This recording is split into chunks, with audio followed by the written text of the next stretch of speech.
Lejlet il-bidu tal-konferenza tal-ġnus Magħquda tal-COP26 fi Glasgow biex id-dinja tindirizza bis-serjetà il-fenomenu tat-tibdil fil-klima, il-Prim Ministru Robert Abela kiteb fuq il-Gazzetta Malta Today u saħaq li Malta għażlet it-triq tad-dekarbonizzazzjoni bħala wieħed mill-pilastri fil-viżjoni ekonomika tagħha.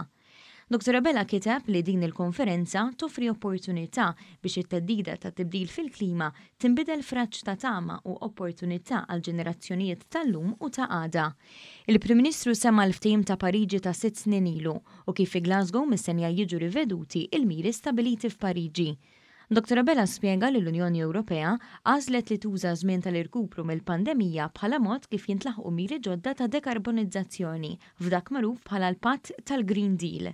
Saħaq li mill-konklużjoni tal-ftehim ta' Pariġi li hawn l-Istati membri tal-Unjoni Ewropea, inkluż Malta, sansitra stabilixxew miri aktar ambizzjużi fejn b'mod kollettiv qed jikkommettu li jnaqsu l-emissjonijiet tal-gassijiet serra b'55%.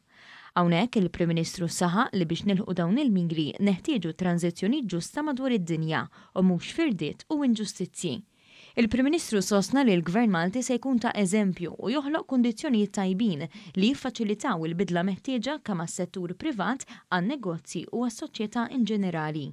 Irridu nkomplu nħeġġu dialogu kostruttiv biex nidentifikaw għażliet li jinstigaw bidla fil-mentalità mingħajr ma nħallu impatt negattiv fuq il-komunitajiet diversi tagħna, saħaq Dr. Abela.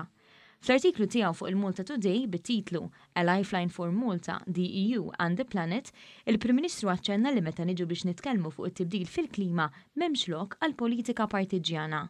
Fl-aħħar mill-aħħar huwa n-nazzjon tagħna li minkejja li huwa l-inqas stat li jikkontribwixxi għat-tibdil fil-klima fl-Unjoni Ewropea jista' jkun l-agħar milqut mill-effetti tat-tibdil fil-klima, qal il-Prim Ministru.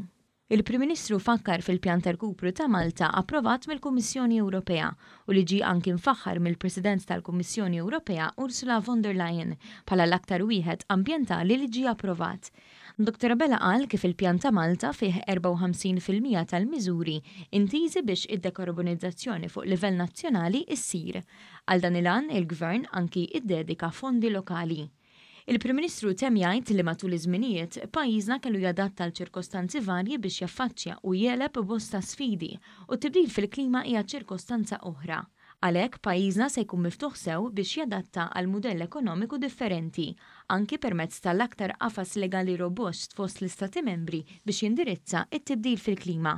F'dan il-kuntest, il-Prim Ministru sostna li Malta se tkun ma' dawk il-pajjiżi li qegħdin fuq in-naħa tajba tal-istorja għal benefiċċju tal-ġenerazzjonijiet futuri.